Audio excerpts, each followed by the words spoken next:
All right, Pablo Sanchez here with Century 21 A Better Service Realty. I'm here doing a weekly recap of posts that I made throughout this week.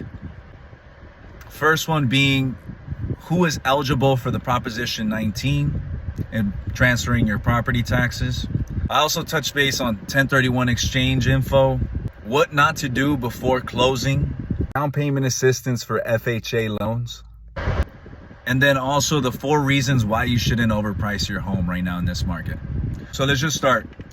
Who is eligible for Proposition 19? Well, homeowners who are of 55 years and older. It could either be one spouse or both spouses. You can transfer your property taxes onto your next property. Number 2 are the severely disabled, and number 3 are the victims of wildfires or natural hazards. 1031 exchange info. The property must be of equal or higher value of the current investment property being sold. Upon closing, you have 45 days to identify your next potential property.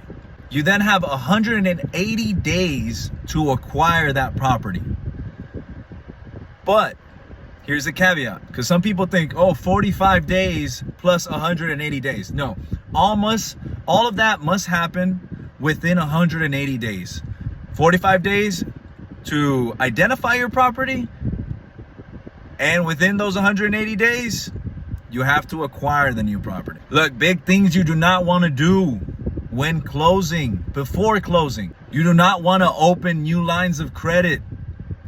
This is going to decrease your credit score. Make a large cash deposit, buy a new car, or even changing jobs. But if you do plan on doing any of those things, wait until after you're done closing. All right, so now we're talking about down payment assistance. You must have a 640 plus FICO score, minimum 640. Co-signers must live in the property that is being bought. Down payment assistance for the FHA loan must have a 640 plus FICO score, minimum 640. That's all you got to know. Co-signers must live in the property that's being bought as well if you want to use that down payment assistance. Here's a huge one. It may cover all of the down payment and all of the closing costs, but every transaction is different.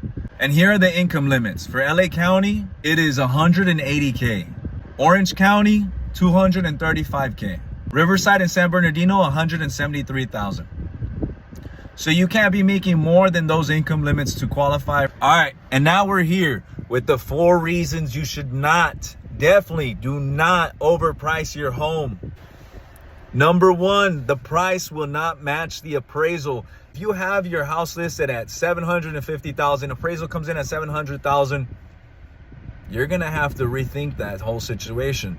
You were thinking that it was valued at $750, but now you got to come down to $700. Let's be more realistic. Pricing too high may cause you to lose credibility.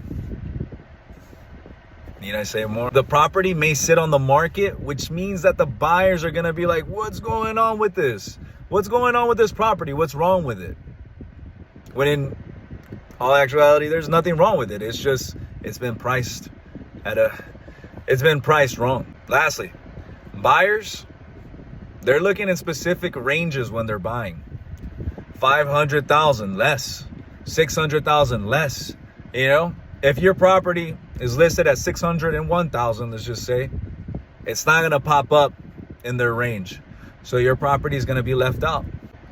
All right, if you have any other questions or you want me to touch upon any other topics, leave me a comment, DM me as well. And you can text and call me. I'm available at all times, 562-334-2345.